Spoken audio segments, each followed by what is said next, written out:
Sharon Brackett.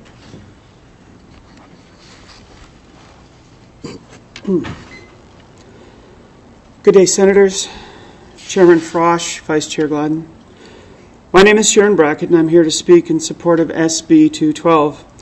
I'm presently the Board Chair of Gender Rights Maryland, a statewide transgender rights organization dedicated to the passage of this legislation. This will be my fourth appearance in 4 years before this committee. I suspect you're tired of hearing my story again, so I'll try to keep that aspect of my testimony brief. I transitioned in 2010, and by the summer of 2011, most of the adverse things that you hear of that happen to trans persons, and trans women in particular, happened to me as well. Loss of my home, my marriage, employment, retirement assets, and a host of other issues resulting from transition befell me. You've all heard this before from me and many others. Some are here today.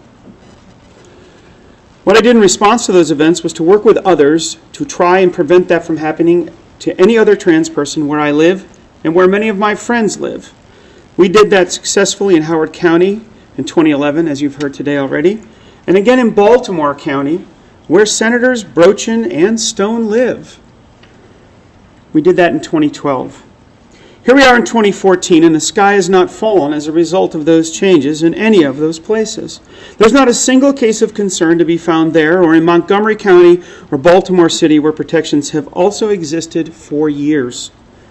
In addition to those places, the following states have adopted similar legislation since I began testifying for this committee: Massachusetts, Connecticut, Delaware, Hawaii, and Nevada, not to mention countless local jurisdictions in places like Houston, Texas, and Pocatello, Idaho. But in Maryland, we continue to drag our feet.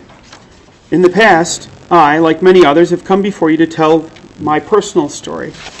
I've come before you with testimony of others about how they have benefited from these protections where they exist. I've come before you offering that this bill generates revenue for the state by getting trans persons back into the workforce where they belong. None of these messages seem to have had traction here. Even with 25 co-sponsors, this bill seems to be stuck yet again in the same place, year after year, and held up for the same reason: fear. Never mind the fact that many useful and productive trans persons live in this state and in your districts.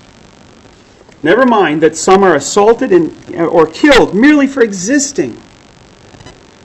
Never mind that the U.S. Senate agrees that discrimination in employment against trans persons is wrong and has passed the Employment Non-Discrimination Act as a result. By all means, never mind that the rest of the country is passing Maryland by on this issue, as 17 states, the District of Columbia, and even Puerto Rico is ahead of us. Frankly, it is an embarrassment. I would expect more from my state and its leaders. I urge you to get on the right side of history in this matter. Vote this bill out of committee for a full up-down vote on the floor of the Senate. It's time, Maryland. Thank you. Okay, thank you.